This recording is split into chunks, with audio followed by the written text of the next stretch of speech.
ಕರ್ನಾಟಕದ ಎಲ್ಲ ಮಂದಿಗೂ ಶರಣು ಶರಣಾರ್ಥಿ ಎಲ್ಲರೂ ಆರಾಮಿರಂತ ಅನ್ಕೋತೀನಿ. ಇವತ್ತಿನ ಸೀದಾ ಟಾಪಿಕ್ಗೆ ಬರ್ತೀನಿ. ಏನಂದ್ರೆ ಕೆಲವೊಂದು ವೀಡಿಯೋಗಳು ಮಂದಿ ಪೂರ ನೋಡ್ತಾರ ಮತ್ತು ಕೆಲವೊಂದು ವೀಡಿಯೋಗಳು ಬರೀ 5 ಸೆಕೆಂಡ್ನಾಗ ತೆಗೆದು ಬಿಡ್ತಾರ. ಇದ್ರ ಹಿಂದಿರೋ ರೀಸನ್ ಏನು? ಭಾಳ ಮಂದಿ ಅನ್ಕೋತಾರ ಕ್ಯಾಮ್ರಾ ಕ್ವಾಲಿಟಿ, ಆಡಿಯೋ ಕ್ವಾಲಿಟಿ ಎಲ್ಲ ಮಸ್ತ್ ಇರಬೇಕು, ಅವಾಗ ಮಂದಿ ನೋಡ್ತಾರ ಅಂತ. ಅದು ಒಂದು ರೀಸನ್ ಆದ್ರೆ ಅದೇ ರೀಸನ್ ಅಲ್ಲ. ಅದ್ರ ಹಿಂದಿರೋ ಮ್ಯಾಜಿಕ್ ಬಂದ್ಬಿಟ್ಟು ಒಂದು ಚಲೋ ಸ್ಕ್ರಿಪ್ಟ್. ನೀವು ಎಷ್ಟು ಚಂದ ಸ್ಕ್ರಿಪ್ಟ್ ಮಾಡ್ತೀರಿ, ಎಷ್ಟು ಚಂದ ಮಂದಿ ಅದನ್ನು ನೋಡ್ತಾರೆ, ಎಷ್ಟು ಚಂದ ಮಂದಿಗೆ ನೀವು ಎಂಗೇಜ್ ಮಾಡ್ತೀರಿ ಅನ್ನೋದೇ ಇಲ್ಲಿ ಒಂದು ದೊಡ್ಡ ಮ್ಯಾಜಿಕ್ ಅಂತ ಹೇಳ್ಬೋದು ನಾವು. ಫಸ್ಟ್ ನಿಮ್ಮ ಸ್ಕ್ರಿಪ್ಟ್ ಚಲೋ ಇತ್ತಂದ್ರೆ ಆ ವಿಡಿಯೋನ ಕೊನೆತನ ಮಂದಿ ನೋಡ್ತಾರೆ. ಒಂದು ವೇಳೆ ನಿಮ್ಮ ಸ್ಕ್ರಿಪ್ಟೇ ಚಲೋ ಇಲ್ಲ ಅಂದ್ರೆ ಮಂದಿ 5 ಇಲ್ಲ 10 ಸೆಕೆಂಡ್ನಾಗ ತೆಗೆದು ಬಿಡ್ತಾರೆ ಅದನ್ನು. ಇವತ್ತಿನ ದಿನದಾಗ ಭಾಳ ಮಂದಿ ಯೂಟ್ಯೂಬ್ ಚಾನಲ್ನ ತೆಗ್ದಾರ, ಆದ್ರೆ ಅವ್ರಿಗೆ ಹೆಂಗೆ ಸ್ಕ್ರಿಪ್ಟ್ ಬರಿಬೇಕು ಅನ್ನೋದೇ ಗೊತ್ತಿಲ್ಲ, ಎಂಥ ಫಾರ್ಮ್ಯಾಟ್ನ ಅವ್ರು ಫಾಲೋ ಮಾಡ್ಬೇಕು ಅನ್ನೋದು ಅವ್ರಿಗೆ ಗೊತ್ತಿಲ್ಲ. ಅದ್ರ ಸಲಕ ನಿಮಗೆ ಹೆಲ್ಪ್ ಆಗಲಿ ಅಂತ ನಾ ಈ ವಿಡಿಯೋ ಮಾಡಕತ್ತೀನಿ. ಇದ್ರಾಗ ಏನಂದ್ರೆ ಒಂದು 10 ಸ್ಟೆಪ್ ತೊಗೊಂಬಂದಿನಿ, ಭಾಳ ಈಸಿ ಅವ. ಆ 10 ಸ್ಟೆಪ್ನ ನೀವು ಫಾಲೋ ಮಾಡಿದ್ರೆ ನೀವು ಸ್ಕ್ರಿಪ್ಟ್ ಬರೆಯೋದು ಕಲ್ತು ಬಿಡ್ತೀರಿ. ಸ್ಕ್ರಿಪ್ಟ್ ಬರೆಯೋದೇನು ಬ್ರಹ್ಮವಿದ್ಯೆ ಅಲ್ಲ, ಅದು ಒಂಥರ ಕೋತಿ ವಿದ್ಯೆ. ಆಮೇಲೆ ಈ 10 ಸ್ಟೆಪ್ಗಳ ಜೊತೆಗೆ ಕೊನೆಗೆ ಬೋನಸ್ ಟಿಪ್ಪು ಅದ. ಆ ಬೋನಸ್ ಟಿಪ್ ಏನಂತ ತಿಳ್ಕೊಳ್ಬೇಕಂದ್ರೆ ನೀವು ಕೊನೆತನ ವೀಡಿಯೋ ನೋಡಬೇಕು. ಆಮ್ಯಾಗ ವೀಡಿಯೋನ ಸ್ಕಿಪ್ ಮಾಡೋದಾಗಲಿ ಇಲ್ಲ ಓಡಿಸೋದಾಗಲಿ ಮಾಡಬೇಡ್ರಿ. ಯಾಕಂದ್ರೆ ಸ್ಟೆಪ್ಗಳು ಮಿಸ್ ಆಯಿತು ಅಂದ್ರೆ ನಿಮಗೆ ಸ್ಕ್ರಿಪ್ಟ್ ಹೆಂಗೆ ಬರೀಬೇಕು ಅನ್ನೋದು ಕನ್ಫ್ಯೂಸ್ ಆಗೋಗ್ತದೆ. ಅದ್ರ ಸಲಕ ವೀಡಿಯೋನ ಸ್ಕಿಪ್ ಮಾಡೋದು ಮಾಡಬೇಡ್ರಿ ಅಥವಾ ಫಾರ್ವರ್ಡ್ ಮಾಡೋದು ಮಾಡಬೇಡ್ರಿ.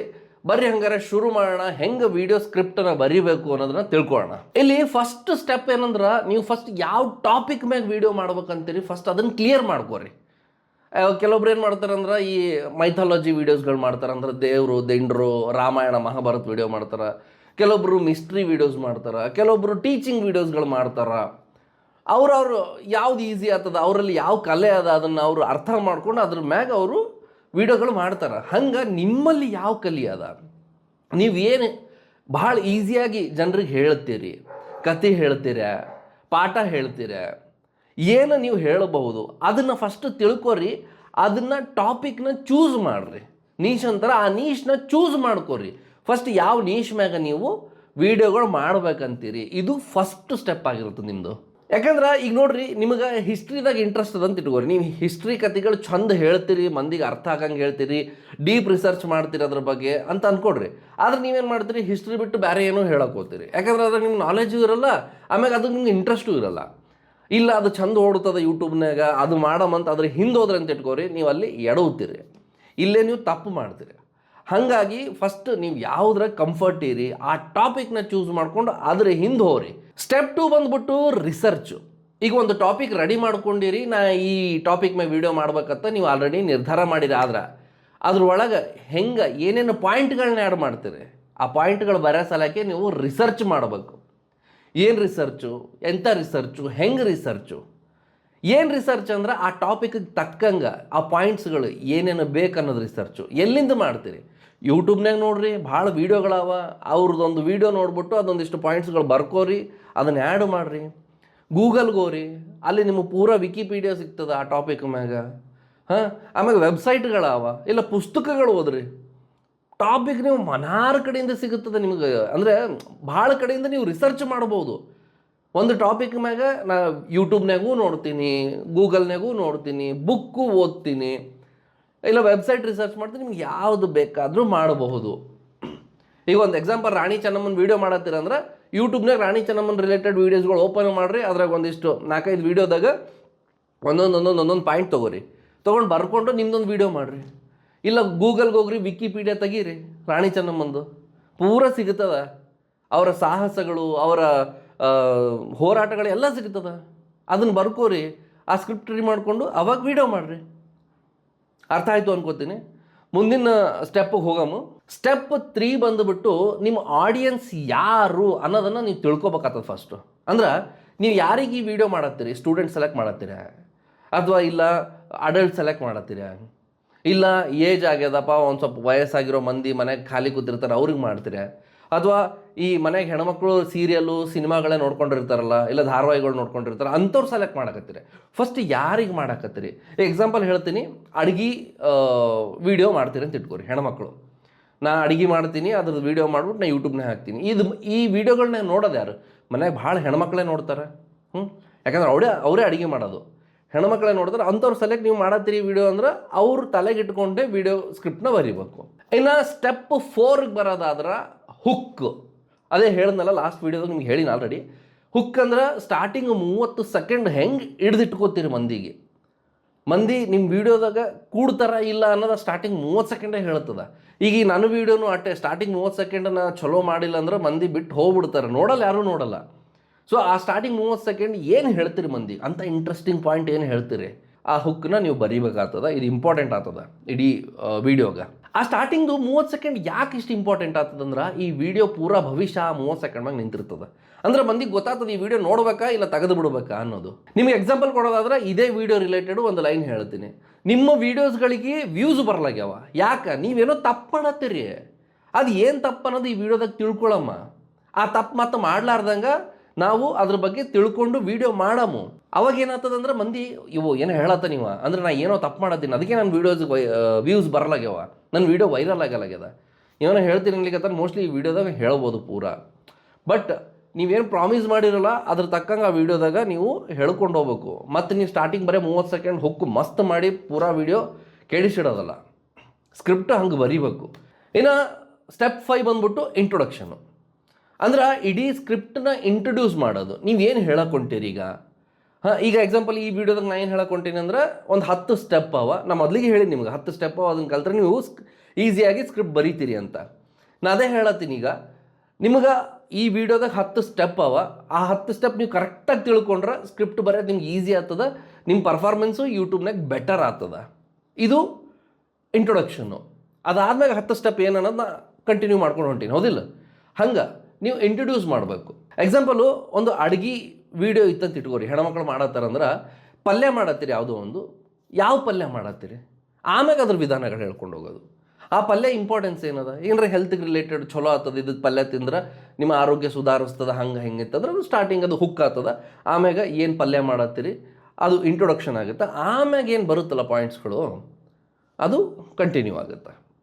ಸೊ ಇಂಟ್ರೊಡಕ್ಷನು ಇಂಪಾರ್ಟೆಂಟ್ ಆಗುತ್ತೆ. ಸ್ಟೆಪ್ 6, 6ನೇ ಸ್ಟೆಪ್ಪಲ್ಲಿ ನಿಮ್ಮಲ್ಲಿ ಮೇನ್ ಕಾಂಟೆಂಟ್ ಬರ್ತದೆ.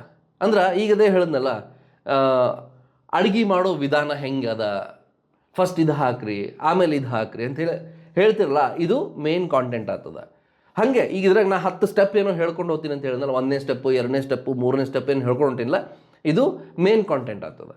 ಸೊ ನಿಮ್ಮ ವೀಡಿಯೋದಾಗ ಮೇನ್ ಕಾಂಟೆಂಟ್ ಏನದ ಅದನ್ನು ಪಾಯಿಂಟ್ ವೈಸ್ ಬರ್ಕೋರಿ. ಮೊದಲನೇ ಪಾಯಿಂಟ್ ಇದು, 2ನೇ ಪಾಯಿಂಟ್ ಇದು, 3ನೇ ಪಾಯಿಂಟ್ ಇದು, 4ನೇ ಪಾಯಿಂಟ್ ಇದು, ಹಿಂಗೆ ಬರ್ಕೊಂಡು ಪೂರ್ತಿ ಮೇನ್ ಕಂಟೆಂಟ್ನ ಬರ್ಕೋಬೇಕು. ಮತ್ತು ಅದಕ್ಕೆ ಉದಾಹರಣೆ ಕೊಡಬೇಕು. ಅಂದ್ರೆ ಎಕ್ಸಾಂಪಲು ಈ ಅರ್ಶಿನ ಹಾಕಿದ್ರೆ ಯಾಕೆ ಅರ್ಶಿನ ಹಾಕ್ತೀವಿ, ಆಮೇಲೆ ಇಷ್ಟೇ ಅರ್ಶಿನ ಯಾಕೆ ಹಾಕಬೇಕು, ನಾವೊಂದು ಅಡುಗೆದೇ ಉದಾಹರಣೆ ಕೊಡತ್ತೀನಿ. ಬೇರೆ ಏನೇ ವಿಡಿಯೋ ಇದ್ದರೂ ಈಗ ಎಕ್ಸಾಂಪಲ್ ಇದೇ ಟಾಪಿಕಿಗೆ ತೊಗೊಂಡ್ರೆ ನೀವು ಸ್ಕ್ರಿಪ್ಟ್ ಇಂಟ್ರೆಸ್ಟಿಂಗ್ ಆಗಿ ಬರೀಬೇಕು. ಇಂಟ್ರೆಸ್ಟಿಂಗ್ ಆಗಿ ಬರೋದಿಲ್ಲ ಅಂದರೆ ಏನಾಗುತ್ತೆ, ವ್ಯೂಸ್ ಜಾಸ್ತಿ ಬರೋಲ್ಲ. ಇದು ಎಕ್ಸಾಂಪಲು. ಸೊ ಹಂಗೆ ನಿಮ್ಮದೇ ಯಾವುದೇ ಟಾಪಿಕ್ ಆದರೂ ಅದಕ್ಕೊಂದು ಎಕ್ಸಾಂಪಲು ಕೊಡ್ರಿ, ಮಂದಿ ಎಂಗೇಜ್ ಆಗ್ತಾರೆ, ಅವ್ರಿಗೆ ರಿಲೇಟ್ ಆಗುತ್ತದು. ಇನ್ನು ಸ್ಟೆಪ್ 7 ಬಂದ್ಬಿಟ್ಟು ಸ್ಟೋರಿ ಟೆಲ್ಲಿಂಗ್ನ ಬಳಸ್ರಿ. ಅಂದ್ರೆ ಕತೆ ಹೇಳ್ದಂಗೆ ಹೇಳ್ರಿ. ಈಗ ಇದೇ ವಿಡಿಯೋದಾಗನ ಸ್ಟೆಪ್ಗಳು ಅಂದ್ರೆ ನಿಮ್ಗೆ ಹೆಂಗೆ ಹೇಳ್ಬೋದಿತ್ತಂದ್ರೆ ಸ್ಟೆಪ್ 1 ನೀವು ಇದನ್ನು ಮಾಡಿರಿ, ಸ್ಟೆಪ್ 2 ನೀವು ಹಿಂಗೆ ಮಾಡಿರಿ, ಸ್ಟೆಪ್ 3 ನೀವು ಹಿಂಗೆ ಮಾಡಿರಿ ಅಂತ ಹೇಳ್ಬೋದಿತ್ತು. ಆದ್ರೆ ಎಕ್ಸೈಟ್ಮೆಂಟ್ ತೋರ್ಸತ್ತಿನ ಅಂದರೆ ಇದು ಸ್ಟೋರಿ ಟೆಲ್ಲಿಂಗ್ ನನ್ನೊಂದು ಆದತ್ತದ. ನನಗದು ನಾ ಮೊದಲಿಂದನೂ ಮಾಡ್ಕೊಂಡು ಬಂದೀನಿ. ಇಲ್ಲೇ ನಾ ಆ್ಯಕ್ಟಿಂಗ್ ಮಾಡತ್ತಿಲ್ಲ, ಬಟ್ ನಾ ಇರೋದೇ ಹಿಂಗೆ, ನಾ ಕತೆ ಹೇಳೋದೇ ಹಿಂಗೆ. ಸೊ ಹಿಂಗೆ ನೀವು ಅದನ್ನು ಪ್ರಾಕ್ಟೀಸ್ ಮಾಡಿರಿ. ಹೆಂಗೆ ಮಂದಿಗೆ ಕತೆ ಹೇಳ್ದಂಗೆ ಹೇಳಬೇಕು, ಇಂಟ್ರೆಸ್ಟ್ ಆಗಿರಬೇಕು. ಈಗ ಅಜ್ಜಿ ಕತೆ ಹೇಳ್ದಾಗ ನೀವು ಎಷ್ಟು ಇಂಟ್ರೆಸ್ಟಾಗಿ ಕೇಳ್ತೀರಿ. ರಾತ್ರಿ ಅಜ್ಜಿ ಕತೆ ಹೇಳ್ತಿರ್ಬೇಕಾದ್ರೆ ಮಸ್ತ್ ಮಜಾ ಬರ್ತದೆ ಕತೆ ಕೇಳೋಕ್ಕೆ, ಬೋರ್ ಆಗಲ್ಲಲ್ಲೋ. ಹಂಗೆ ನಿಮ್ಮ ವಿಡಿಯೋ ಇಂಟ್ರೆಸ್ಟಿಂಗಾಗಿ ಕತೆ ಹೇಳ್ದಂಗೆ ಹೇಳ್ರಿ, ಮಂದಿಗೆ ಬೋರ್ ಆಗಬಾರ್ದು. ಅವಾಗ ಅವ್ರು ಸ್ಕಿಪ್ ಮಾಡಲ್ಲ, ಕಂಟಿನ್ಯೂ ಆಗಿ ಪೂರಾ ವಿಡಿಯೋ ನೋಡ್ತಾರೆ. ಸ್ಟೆಪ್ 8 ಬಂದ್ಬಿಟ್ಟು ವಿಜುವಲ್ ನೋಟು. ಇದು ಎಡಿಟಿಂಗಿಗೆ ಭಾಳ ಹೆಲ್ಪ್ ಆಗ್ತದೆ. ಎಕ್ಸಾಂಪಲ್ ನೀವೇನೋ ಬರೆಯತ್ತೀರಿ, ಈಗ ಇಲ್ಲೇನಂದ್ರೆ ರಾಣಿ ಚೆನ್ನಮ್ಮ ಇಂಥ ಇಸ್ವಿದಾಗ ಅವ್ರು ಹುಟ್ಟಿದ್ರು ಅಂತ ಬರೀಬೇಕಾದ್ರೆ ಅಲ್ಲಿ ಏನೇನು ಬರಬೇಕಾಗ್ತದೆ ಎಡಿಟಿಂಗ್ನಾಗ. ರಾಣಿ ಚೆನ್ನಮ್ಮನ ಫೋಟೋ ಹಾಕಬೇಕು, ಮ್ಯಾಗ ಟೆಕ್ಸ್ಟ್ ಹಾಕಬೇಕು ಇಂಥ ಇಸ್ವಿ ಅಂತ. ಇವೆಲ್ಲ ಏನು ಮಾಡ್ತಾರೆ ಅಂದ್ರೆ ಪಾಯಿಂಟ್ಸ್ಗಳು ಬರ್ಕೊಂಡು ಹೋಗ್ರಿ. ಎಡಿಟರ್ಗೆ ಭಾಳ ಈಸಿ ಆಗ್ತದೆ, ಇಲ್ಲ ನಿಮಗೆ ಭಾಳ ಈಸಿ ಆಗ್ತದೆ. ಇಲ್ಲಿ ಏನೇನು ಬರ್ತದ, ಹೆಂಗೆ ಎಡಿಟ್ ಮಾಡಬೇಕು, ಏನೇನು ಪಾಯಿಂಟ್ಸ್ಗಳು ಹಾಕಬೇಕಿಲ್ಲ, ಏನೇನು ಎಲಿಮೆಂಟ್ಸ್ಗಳು ಹಾಕಬೇಕು ಅನ್ನೋದು ನಿಮ್ಗೆ ಈಸಿಯಾಗಿ ಅರ್ಥ ಆಗ್ತದೆ. ಸೊ ಹಾಗಾಗಿ ಇದನ್ನು ಮಾಡೋದ್ರಿಂದ ನಿಮ್ಮ ಕೆಲಸ ಭಾಳ ಸುಲಭ ಆಗ್ತದೆ. ಇನ್ನು ಸ್ಟೆಪ್ 9 ಬಂದ್ಬಿಟ್ಟು ಎಂಗೇಜ್ಮೆಂಟು. ಅಂದ್ರೆ ನಡ್ಬರ್ಕ ಕ್ವಶನ್ಗಳು ಕೇಳ್ರಿ. ಈ ವಿಡಿಯೋ ನಿಮ್ಗೆ ಹೆಲ್ಪ್ ಆಗ್ತದ ಇಲ್ಲ ಅನ್ನೋದು ಕಮೆಂಟ್ ಮಾಡಿರಿ. ಈ ಸ್ಟೆಪ್ಪು ನಿಮಗೆ ರಿಲೇಟ್ ಆಗ್ತದ ಇಲ್ಲ ಅನ್ನೋದು ಕಮೆಂಟ್ ಮಾಡಿರಿ. ನೀವು ಇಂಥ ಅಡುಗೆ ನಿಮ್ಮ ಮನೆಗೆ ಮಾಡ್ತಿರೋ ಇಲ್ವೋ ಅನ್ನೋದು ಕಮೆಂಟ್ ಮಾಡಿರಿ. ಸೊ ಅವರಿಗೆ ಕೇಳ್ತಿರ್ರಿ, ಅಂದರೆ ಅವರಿಗೆ ಎಂಗೇಜ್ ಮಾಡಿರಿ. ನಾನು ನಿಮ್ಮ ಜೊತೆ ಇದ್ದೀನಿ, ನಿಮ್ಮ ಜೊತೆ ಮಾತಾಡಕತ್ತೀನಿ ಅನ್ನೋದನ್ನ ಅವ್ರಿಗೆ ಫೀಲ್ ಮಾಡಿಸ್ರಿ. ಗೊತ್ತಿಲ್ಲ, ಭಾಳ ಮಂದಿ ಕಮೆಂಟ್ ಮಾಡಲ್ಲ, ಒಬ್ರಿಬ್ರಾರ ಮಾಡಲಿ. ಆ ಒಬ್ರಿಬ್ರಾರ ಎಂಗೇಜ್ ಆಗ್ಯಾರಲ್ಲ ನಿಮ್ಮ ವಿಡಿಯೋಗೆ. ಸ್ಟೆಪ್ 10 ಬಂದ್ಬಿಟ್ಟು ಪವರ್ಫುಲ್ ಎಂಡಿಂಗು. ಎಂಡ್ ಹೆಂಗೆ ಮಾಡತ್ತೀರಿ ನೀವು, ಹೆಂಗೆ ಎಂಗೇಜ್ ಮಾಡತ್ತೀರಿ ಮಂದಿಗೆ. ಪೂರಾ ಕತೆ ಹೇಳಿರಿ, ಕತೆ ಲಾಸ್ಟಿಗೆ ಏನಾಗ್ತದ, ಏನದ ನಿಮ್ಮ ರಿಸಲ್ಟು. ಅಂದ್ರೆ ಅಡುಗೆ ಮಾಡಿರಿ, ಚಲೋ ಅಡುಗೆ ಮಸ್ತದ ನೋಡ್ರಿ ಅಂತ ತೋರ್ಸತ್ತೀರಿ. ಈ ಕತೆ ಹೇಳಿರಿ, ಲಾಸ್ಟಿಗೆ ಮಕ್ಕಳು ನಿಮಗೆ ಹೆಲ್ಪ್ ಆಗ್ತದೆ ಎಕ್ಸಾಮ್ನಾಗಿದು. ಈ ಪಾಯಿಂಟ್ಸ್ಗಳನ್ನ ಬರ್ಕೋರಿ. ಹಿಂಗೆ ಎಂಡು ಪವರ್ಫುಲ್ ಆಗಿರಬೇಕು. ಅದಾದ ಮ್ಯಾಗ ಕಾಲ್ ಟು ಆ್ಯಕ್ಷನ್ CTA ಅಂತ ಹೇಳ್ತಾರೆ. ಅಂದ್ರೆ ನನ್ನ ವಿಡಿಯೋ ನಿಮ್ಗೆ ಇಷ್ಟ ಆದ್ರೆ ಲೈಕ್ ಮಾಡಿರಿ, ಶೇರ್ ಮಾಡಿರಿ, ನಿಮ್ಮ ದೋಸ್ತರಿಗೆಲ್ಲ ಕಳಿಸ್ರಿ. ಆಮೇಲೆ ಸ್ಪೆಷಲಿ ನಿಮಗೆ ಈ ವಿಡಿಯೋಗಳೆಲ್ಲ ಇಷ್ಟ ಆಗ್ಲಿಕ್ಕತ್ರ ನನ್ನ ಚಾನಲ್ನ ಸಬ್ಸ್ಕ್ರೈಬ್ ಮಾಡಿರಿ. ಇಂಥ ಒಳ್ಳೊಳ್ಳೆ ವೀಡಿಯೋಸ್ಗಳು ನೀವು ನೋಡೋಕ್ಕೋಸ್ಕರ ಬೆಲ್ ಐಕನ್ನ ಕ್ಲಿಕ್ ಮಾಡಿರಿ.